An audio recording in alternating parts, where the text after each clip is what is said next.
It's the SeaWorld Splash Podcast, bringing you the latest news, rumors, and history from the SeaWorld parks in Orlando, San Antonio, and San Diego. And now, here are your hosts, Joseph, Commerson, Josh, and Sheldon. Hello, and welcome to episode 12 of the SeaWorld Splash Podcast. I'm your host, Joseph, along with Commerson. Surprise! Hello, Governor. Josh. And SeaWorld proudly presents One Ocean. Wait, sorry, wrong intro. Hey guys, what's up? Sheldon. Buenos noches. Yo, what's crack-a-lackin'?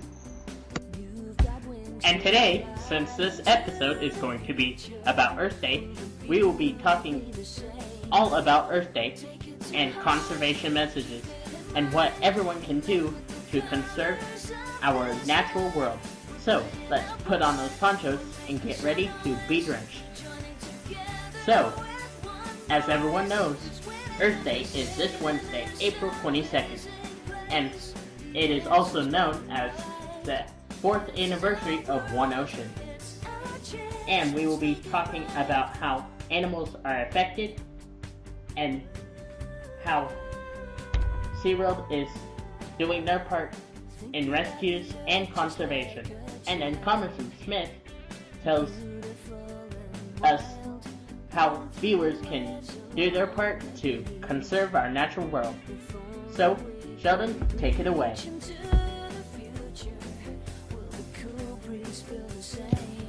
Well, to start off, many sea creatures in the ocean suffer many threats from people, including pollution, habitat destruction, and of course, overfishing and hunting.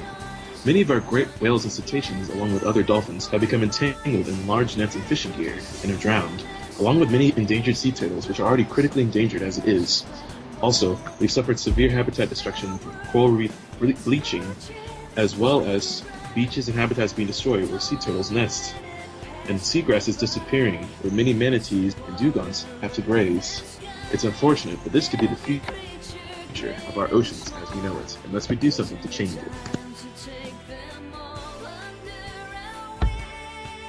Josh, take it away. Now here's Josh Burgess with his little article. Well, not really an article, more of a lecture, but, I'll give you that one, Commerson. So, as you all know, SeaWorld's rescue team is very dedicated, as seen in, the sea lion rescues that have ended, which I'm actually proud to say that all the sea lions they did, they rescued them. I believe all of them are going back to the wild right now, or something like that. Sorry. Much better. So, anyways, back on topic. They are very dedicated. Now, some people say the rescue team's like, oh, they just have that so they look good in the eyes of the public. Well, no. The rescue team's been here way before Blackfish even came about. Way before PETA started protesting even. They're doing it so it's a way to give back. They've always been focused on conservation, how they can do this the best way possible. They're rescuing animals, and they rehabilitate them. It's not capture animals and rehabilitate, it's rescue. Rescue. Why don't you people, what don't handicaps get? It's like, oh yeah, they're just doing that for profit. It's like, no, we're taking the animals in, and they're releasing them, so that way they get a better life. And it doesn't affect the animal at all. We try to limit as much contact with them as possible. So, with that out of the way, they are very dedicated and do not disrespect them. I'm thinking some of you trainers out there, people like, I want to grow up to be a trainer. Maybe think about joining rescue, because hey, who knows? Maybe that's even fun. Or, actually, no, that's the idea. If you want to be a trainer, be a trainer. Okay. I'm going to give you guys Commerson right now before I make anybody change what they want to do in their career path. Alright. So with that said, SeaWorld is doing a lot in their conservation, and now they are trying to promote ways for us, for you, no matter where you live, what you can do to help conserve the animals in their wild places that they live. First of all, always pick up your trash, and make sure to throw it in the garbage bin, and if it's recyclable, throw it in the recycling bin, please. Because that trash can make its way into anywhere in nature, and it can affect the animals or even the plant life that's there. Secondly, don't pour any household chemicals or any chemicals, period, such as motor oil or paint down the drain, because all drains eventually lead to the ocean. Another thing that you can do to help reduce any kind of pollution or any kind of negative man-made activity is that you can carpool with people. By carpooling, you can help reduce some CO2, that is being released into the atmosphere that is causing the poles of our planet to melt.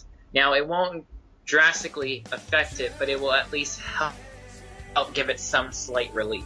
So, carpool with other people and take fewer trips in your car. And be sure you can find ways to help conserve the animals.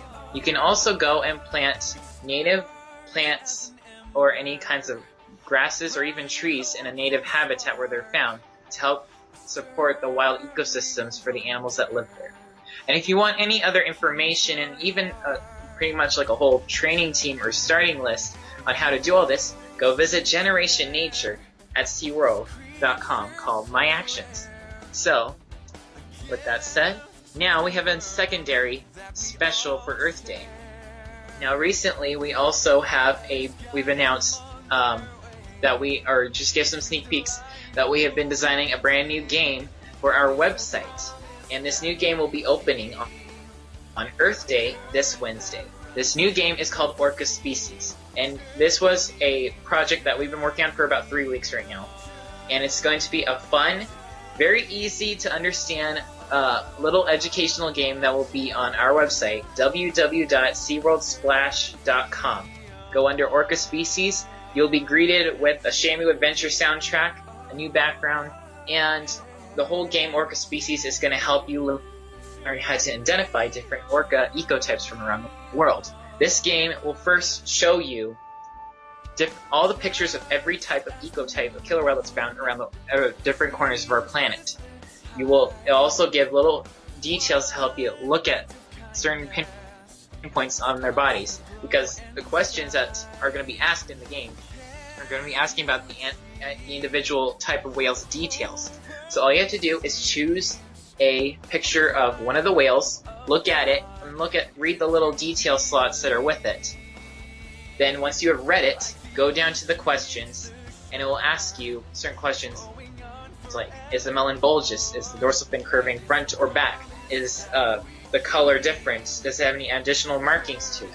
And you have to answer towards the applying questions, and make sure that you're looking at every little detail on the whales so that you can get your questions correct. And eventually, it's like a little scavenger hunt. It will lead you to the right answer, and eventually you'll find your answer, and it'll tell you it's ecotype A, or resident, or big killer whales. So, this game will be opening on Earth Day, and it will be available for everyone to play. Fun, educational, and easy to learn how to identify orca ecotypes. And now, let's get on with some news. And now we have Sheldon, our other host, going to talk to us about Dolphin Days. Thank you, Commerson. As some of you may have seen on YouTube or seen in person, SeaWorld San Diego has a new dolphin show called Dolphin Days. It's an educational show about what trainers and dolphins and pilot whales go through on a daily basis through training sessions, learning behaviors, or relationship moments. Pretty much like a behind-the-scenes tour of what really goes on behind the scenes. And plus, it's a really nice break from Blue Horizons. It's kind of like a chilled down, kind of relaxed. Really get to see what happens and the stages that goes on to making these shows. Now, I've never seen it in person, but I definitely recommend to go see it. It's very educational. It's almost like Dolphin Island Christmas, but not quite as high energy, but it really focuses on the dolphins, the pilot whales, and the trainers, and the people as well. It's a very nice show. I would love for Orlando to do it, or try it at least. But definitely a good show. Definitely have a chance to go look at it. And now, we move on. And now, alright, so we have some quick things to say. Joseph, you ready? Yes. Alright, 1, 2, 3. Happy birthday to you, Josh and Sheldon. Happy birthday to you, Josh and Sheldon. We're like way off. Happy birthday to Josh and Sheldon. Happy birthday to you and lots of shamu. We'll get you some gelatin cake. Well, thank you very much. We'll get you gelatin cake, but we won't put the fish Josh in and it. Sheldon. Oh my gosh, we're like talking the same thing. Are we ever gonna be able to get a song right with you, Joseph? I don't know. Every time we sing, you always come in late and you miss your cue. I'm like trying to sing and we're like going like we're like. I'm trying to keep it the same unison with you. This is not the first time. Remember the Christmas episode? Remember the Christmas episode? You said, "King, I'm not even on time." Come on. We appreciate it. Moving on. We're sorry for our immature behavior again. Alright. So now Josh is going to talk about Magic Days. Alright, so, as most of you heard in the last video, unless you're first-time listeners, SeaWorld San Diego's introduced so many new things this year, one of these being SeaWorld's Magic Days. Not kind of like Wild Days, but way less, animal-y. More or less, it's all, magic. It's kind of fun, really. They do shows right before One Ocean. You'll have people kind of roaming around the park doing magic tricks. I believe they're doing shows in Mission Bay Theater right now over the weekend, which, this being the last weekend in, April, why not maybe think about checking it out, and seeing what it is for yourself. Because to be honest, I think it's pretty cool. And a magician never reveals his secret, so I'm not going to tell you anymore. And so why don't you go ahead and spend your week in the happiest place on Earth? Wait, no, that's Disneyland. Okay, hang on. The most magical place on Earth. That's still Disneyland. Okay, the wettest place on Earth. No, oh wait, that's the ocean. Fine, okay. The most SeaWorld place on Earth. There we go. Sorry, guys. Alright, and now, this Wednesday, in the Mission Bay Theater, there will be Sea Talks, which is sort of like Wild Days, with the animal ambassadors, and how you can do your part to preserve and protect the natural environment. Tickets are available for this event, and there is an event page, so go check that out, and be sure to check out Sea Talk. So, Commerson, take it away with Sea Lion High. Alright, I'm pretty sure a lot of you heard about this fabulous Sea Lion High, and Sea Lion High is probably the funniest animal show on the planet I have ever seen. It was so funny. Oh my gosh, I can't begin to describe, but for one, it was a very long show. Sea Lions High has got to be probably the longest animal show that SeaWorld's ever done. But it's very thorough, and Kelly Flaherty Clark said that they have been working 4 years on this show. So you can tell they put in a lot of work, especially with the set and the new animal behaviors that they've been trained for 3 years with the California sea lions, the Pacific walruses, and the Asian small-clawed otters. And the show, especially with the fountains, I was rather impressed how large the fountains are and how they were able to reach all the way up into the audience and get everybody wet. The whole show was very funny. It was like a full Disney Channel comedy, but, very hilarious. And good grief. I'm not sure. It kind of left me speechless in some areas, actually. But I really did enjoy it. And if you guys love Sea Lions High so much, then comment below and tell us what you guys think of the show. I say this was a fabulous show that has just joined our SeaWorld family.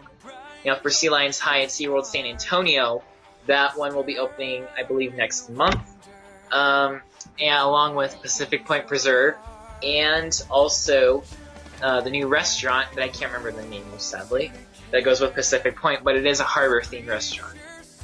Those will all be opening together next month. Sea Lions High at SeaWorld San Antonio released a construction update picture of the Sea Lion's high set, and it does look a little bit different in its form compared to Orlando's. So this means it's kind of like Blue Horizon stages. Like the one in Orlando is, of course, not only older, but a more simpler version, while San Diego's is highly futuristic and detailed and far more expensive. So this is kind of like that with the stage designs. So if San Diego were ever to do one, theirs would probably be specifically designed for their very small stadium. But we can't wait for SeaWorld San Antonio to start. And that is Sea Lion High News. This is another episode of Commerson Comedy. So yesterday I was walking around the neighborhood with fashion when I saw this guy litter their trash on some plants. So this is what happened. Hey dude! You're not supposed to litter on litter, okay? It's against the law. It destroys the environment and it can cause reek on the animals. Now throw it in the recycling bin, please. Are you talking to me? Are you talking to me? Are you talking to me? Oh my gosh. They call me Mr. Crispy Bacon! Ah! Oh, I see. So you want to dance, Litterbug? Okay. Oh, let's dance! Yeah! Hey, Litterbug! Can you smell what Commerson Smith is cooking? Ah, shake it off. I got another one coming at you, Artzilla. What did you call me? You heard me. Artzilla. Oh, okay, never mind. I'll pick it up. Oh, giving up now, huh? Oh, if it's over, then why do you keep hitting yourself, huh? Oh. Oh, Fluke, the police are coming! Run for your life! This is another episode of Commerson Comedy Earth Edition. And as always, we thank you for listening. If you have any questions, comments, or suggestions for topics, or want to share your SeaWorld stories, you can call or text our number 407-900-5309. Also, we'd love to hear any updates or info, or even drop by and say hello. Also, don't forget to like us on Facebook at facebook.com/SeaWorld Splash Podcast, and follow us on Twitter at SeaWorld Splash. You can also follow us on Instagram at SeaWorld Splash, as well as Snapchat at SeaWorld Splash. Don't forget to check out our website, www.SeaWorldSplash.com. You can also check us out on iTunes at SeaWorld Splash Podcast. And from all of us here on the SeaWorld Splash team, we thank you for joining us and hope you join us for the next amazing podcast to come. Splash you later. If you ever try sending me flowers again, I will call the police. Enjoy these birds of paradise. Well, I believe that's all we have for tonight, folks. Tonight. I don't like anonymous sheep very much. As always, guys, it's been another episode of the SeaWorld Splash Podcast. We'll see you guys next time in the Soap Zone.